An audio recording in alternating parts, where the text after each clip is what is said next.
Ako si Nanette Molinar Lipay, Tres Marias Jewelry Shop yung name ng aming shop.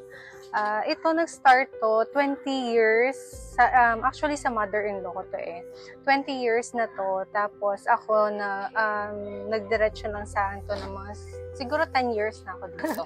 Nag-start sila mother sa Batangas.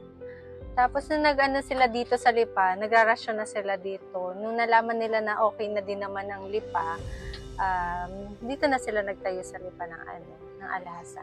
Siyempre, marami din kami nasasatisfied na customer. Siyempre, pag madami natutuwa sa amin, mas pinopromote namin yung aming alahas. Siyempre, meron tayo mga tinatawag na mga veterans Sila yung mga nauna sa pag-aalahas. Pinapanood namin sila. Tapos pinag-aaralan din namin. Siyempre, uso na rin yung mga pagsasearch sa mga doon na lang kami na ng mga guide. Kami, di ba, meron tayong gold, may silver, may mga Bangkok din tayo. Kung anong paggawa ng customer, yan, pagka sa gold, meron kami mga scrap gold, ganyan. Good service, yung quality ng aming ibinebenta. Siyempre, number 100% kung legit gold tayo. May diamond kami, nagawa kami ng mga diamond. Kung natural diamond siya, tapos kung legit siya ng 100% ng mga pure gold, yan.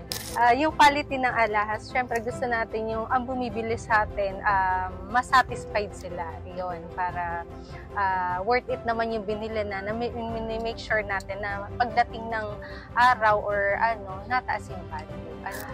Maipapayo ko lang siguro, pag pumasok ka dito, pag-aralan mo muna din mabuti. Pero para syempre, pagka may mga customer ka, masatisfy sila at saka hindi sila mas-disappoint kung anong binili sila sa inyo, dapat akma din sa binili.